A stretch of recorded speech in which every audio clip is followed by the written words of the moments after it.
चलिए बेटा। हाँ जी, करें शुरुआत। बेटा अभी इस सेशन के अंदर हम लोग कुछ थ्योरी वाला पार्ट डिस्कस करने वाले हैं पहले। Then I will move to the substitute. तो थ्योरी के कुछ सिलेक्शन सिलेक्टेड क्वेश्चन पिकअप करके चलेंगे। चलो पहला क्वेश्चन मैं पिक करके चल रहा हूँ, ट्रायल बैलेंस से।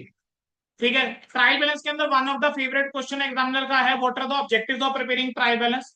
5 या आरटीपीस में तो दे चुका है, एक दो बार पास पेपर में भी दे चुका है, जो यहाँ लिख नहीं रखा होगा। तो ट्रायल बैलेंस का ऑब्जेक्टिव क्या है सर? पहला ऑब्जेक्टिव ट्रायल बैलेंस का होता है checking the arithmetical accuracy of accounting entries. ठीक है, करेक्ट। ट्रायल बैलेंस जो होता है वो एस्टेब्लिश कर देता है कि वेदर जो पोस्टिंग है और बाकी अकाउंटिंग प्रोसेस है, क्या वो कैरी करेगा या विदाउट कमिटिंग अरिथमेटिकल एरर, कि बिना किसी अरिथमेटिकल एरर के वो कैरी आउट करेगा। या मतलब अगर ट्रायल बैलेंस मैच हो रहा है, बैलेंस हो रहा है, इट मींस कि हम ये कह सकते हैं कि अरिथमेटिकल एक्यूरेसी तो है।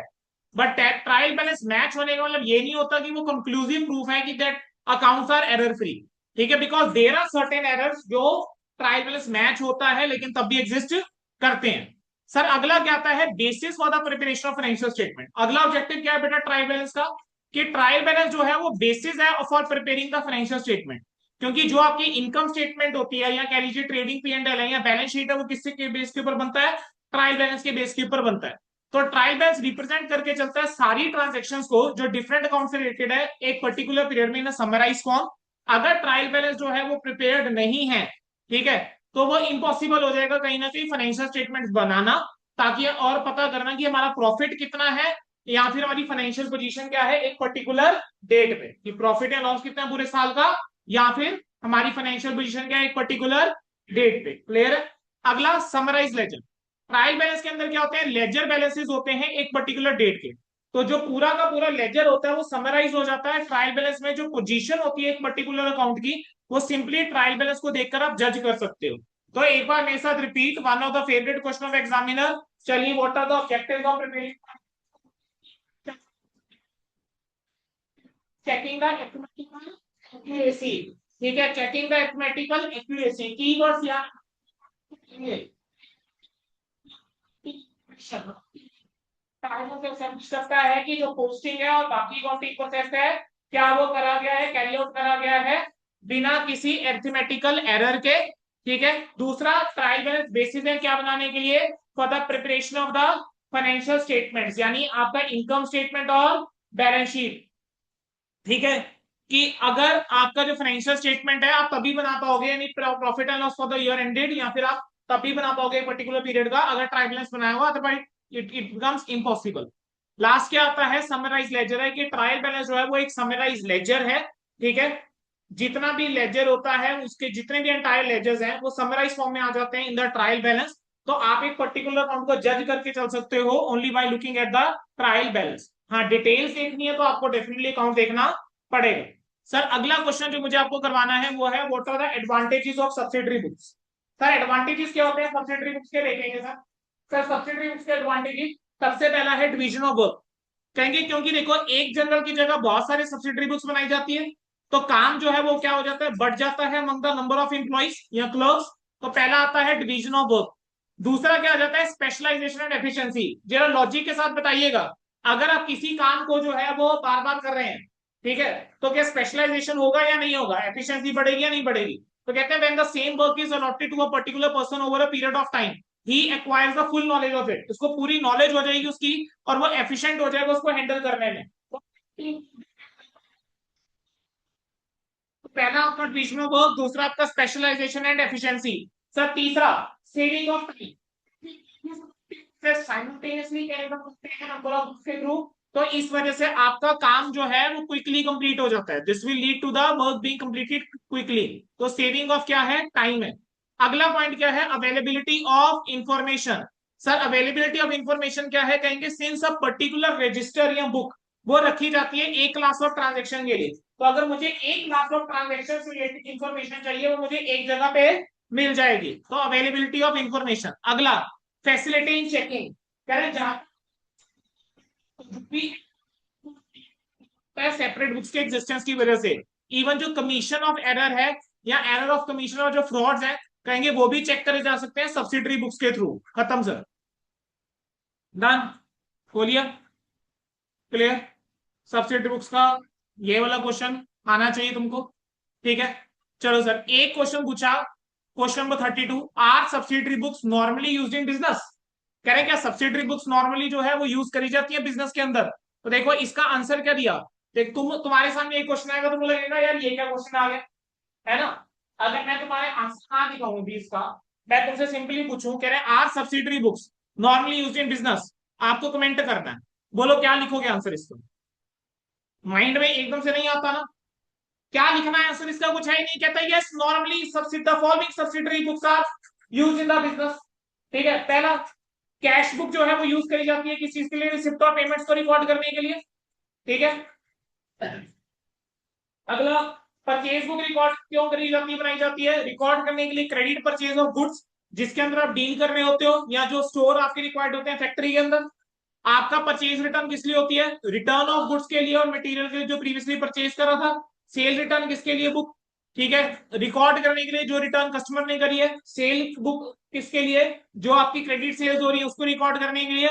बिल रिसीवेबल बुक्स किस चीज के लिए, जो भी प्रॉमिसरी नोट्स और बिल्स आपको मिले हैं, हुंडीज आपको मिली हैं, उसको रिकॉर्ड करने के लिए। बिल्स पेबल किस चीज के लिए, जो आपने प्रॉमिसरी नोट या हुंडीज इशू करी है। और जनरल प्रॉपर किस चीज के लिए, जो किसी भी बुक्स के अंदर नहीं आई उसके लिए जनरल प्रॉपर। खत्म, चलो सर अगला question, what is petty cash book, what are the two advantages?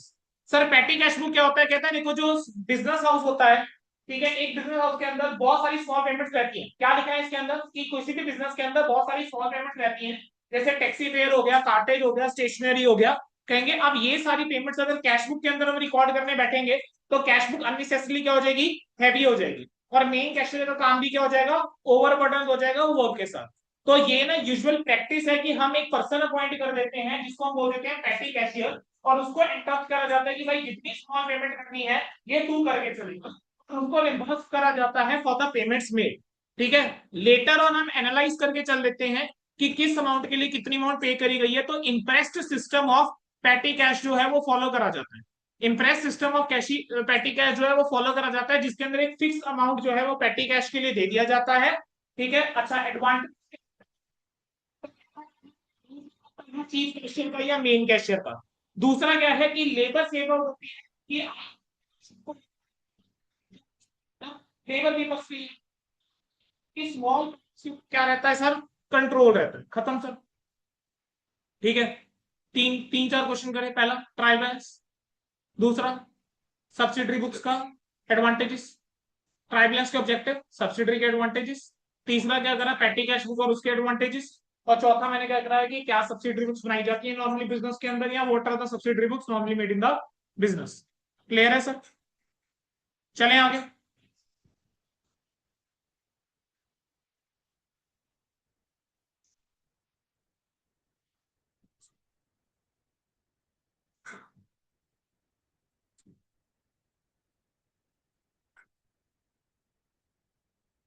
Sir write a short note on journal, कह रहे हैं जनरल के ऊपर एक शॉर्ट नोट लिखो। ठीक है, जनरल तो बचपन से करते आ रहे हो, मुझे तो उसके ऊपर शॉर्ट नोट लिख के दिखा। मैं कह रहा हूँ कि तुम बचपन से करते आ रहे होगे, +1 से करते आ रहे हो, लेकिन जब मैं थ्योरी लिखने के लिए बोल दूंगा ना तुम लिख नहीं पाओगे जो उसको वर्डिंग चाहिए। ठीक है, जनरल क्या है सर, ट्रांजैक्शन को सबसे पहले जिस बुक्स के अंदर एंटर करा जाता है उसको क्या बोलते हैं, जनरल बोला जाता है, उसको हम बुक्स ऑफ वर्जिनल एंट्री भी बोलते हैं। ठीक है, जनरल शो करके चलता है कि कौन सा अकाउंट डेबिट करना है और कौन सा अकाउंट क्रेडिट करना है। ठीक है, और जो सब्सिडरी बुक्स होती हैं, जनरल जो होता है वो सब्सिडरी बुक्स भी होती है।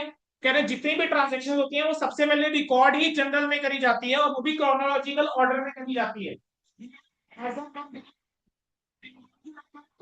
ऑर्डर में रहता है, अदरवाइज उसको बहुत डिफिकल्ट हो जाएगा मेंटेन करना। ठीक है, जनरल के अंदर डिटेल होती है सारी ट्रांजेक्शन की, वो उसके अंदर डेट आती है ट्रांजेक्शन की, कौन सा अकाउंट डेबिट हो रहा है, कौन सा अकाउंट क्रेडिट हो रहा है, एंड अमाउंट्स आते हैं अलोंग विद द नरेशन जो डिस्क्राइब करके चलता है कि ट्रांजेक्शन है। क्लियर, खत्म सर। सर जनरल की इंपॉर्टेंस क्या है, सर पहला क्रोनोलॉजिकल ऑर्डर, कह रहे हैं जितनी भी ट्रांजेक्शन है उसको रिकॉर्ड करा जाता है,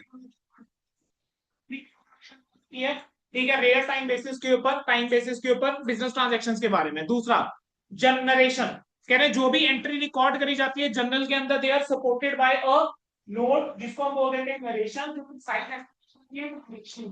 ठीक है, आप can know about the correctness through the narration, अगर आप नरेशन पढ़ोगे वहां से आपको पता लग जाएगा एंट्री ठीक करी या नहीं करी।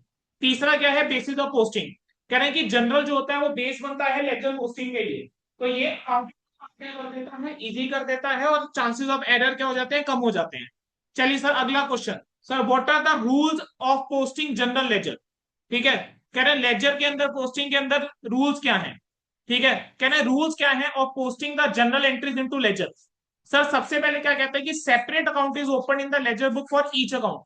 कह रहे हैं हर एक अकाउंट की आपने journal from two respective account accordingly. It is the practice to use the words to and by. कह रहे जब हम पोस्टिंग करके चलते हैं तो प्रैक्टिस है कि आप वर्ड्स क्या यूज करके चलते हैं, यूज करेंगे by posting the transaction in the ledger. अगला क्या आता है कि जो भी कंसर्न्ड अकाउंट डेबिट वो डेबिट होना चाहिए लेजर के अंदर, but reference should be of the respective credit account. बस सीधी सी बात है भाई, तुम जनरल के अंदर जो अकाउंट डेबिट करा हुआ तुमने तुमने मशीनरी अकाउंट डेबिट करा था, कह रहे हैं मशीनरी अकाउंट डेबिट होना चाहिए, लेकिन लिखोगे किसका नाम, कह रहे हैं उस अकाउंट का नाम लिखते हो, रिस्पेक्टिव क्रेडिट अकाउंट का रेफरेंस हम देकर चलते हैं। बोलो क्लियर होता है। चलिए सर अगला question, explain the double entry system. Double entry system क्या है सर, ठीक है, उसके एडवांटेजेस क्या है, हमने ये दो चीजें, ये दो क्वेश्चन सॉल्व कर रहे हैं आज। ठीक है, डबल एंट्री सिस्टम क्या है सर। डबल एंट्री सिस्टम एक ऐसा सिस्टम है जो कि रिकॉग्नाइज करता है और रिकॉर्ड करके चलता है एक ट्रांजैक्शन के दोनों एस्पेक्ट्स। कह रहे एवरी ट्रांजैक्शन है टू एस्पेक्ट, कह रहे कोई भी ट्रांजैक्शन जो होती है उसके दो एस्पेक्ट्स होते हैं, और इस सिस्टम के अकॉर्डिंग दोनों एस्पेक्ट्स को क्या करा जाता है, रिकॉर्ड करा जाता है। डबल एंट्री सिस्टम कब बनाया गया था बेटा, 15th सेंचुरी के अंदर बनाया गया था। ठीक है, ल्यूका पेक्योली नाम था, क्या नाम था, इटली का बंदा था ल्यूका पेक्योल। ठीक है, it has proved to be systematic and found be of great use for recording the financial affairs. कह रहे हैं कि ये जो है बड़ा यूजफुल सिस्टम रहा है रिकॉर्ड फाइनेंशियल अफेयर्स। नहीं भी क्लिक कराना चले, ठीक है। कह रहे सिस्टम के क्या क्या एडवांटेजेस हैं, कह रहे सिस्टम को यूज करने से, कह रहे एक तो जो एक्यूरेसी होती है अकाउंटिंग वर्क की वो एस्टेब्लिश हो जाती है through the device of trial balance, कि आपने अकाउंटिंग ठीक करी है या नहीं करी वो ट्रायल बैलेंस में पता लग जाता है। कह रहे जो भी प्रॉफिट अर्नड है या लॉस सफर्ड है ड्यूरिंग द पीरियड वो आप डिटरमिन करके चल सकते हो। फाइनेंशियल पोजीशन जो होती है वो स्टेन करी जा सकती है at the end of each period through preparation of balance sheet. System permit करता है कि अकाउंट्स को जितनी ज्यादा डिटेल में आप रखना चाहते हो आप रख सकते हो। ठीक है, सिग्निफिकेंट इंफॉर्मेशन जो है हमें मिल सकती है, ठीक है, कंट्रोल पर्पस के लिए। और रिजल्ट जो होता है वो एक साल का बाकी सालों के साथ कंपेयर करके चल सकते हो, और रीजन जो है चेंज के आप वो भी पता करके चल सकते हो। ये सारे एडवांटेजेस जो है वो क्या देकर चलता है, डबल एंट्री सिस्टम देके चलता है। ठीक है, अगला क्वेश्चन तो बाय डिफॉल्ट वही है, कह रहे हैं डबल एंट्री सिस्टम जो है उसके एडवांटेजेस क्या है, तो जो ऊपर पॉइंट्स पड़े हैं वही पॉइंट कहीं ना कहीं बेटा नीचे लिखे हुए हैं, खत्म। ठीक है, हो गया। चलिए सर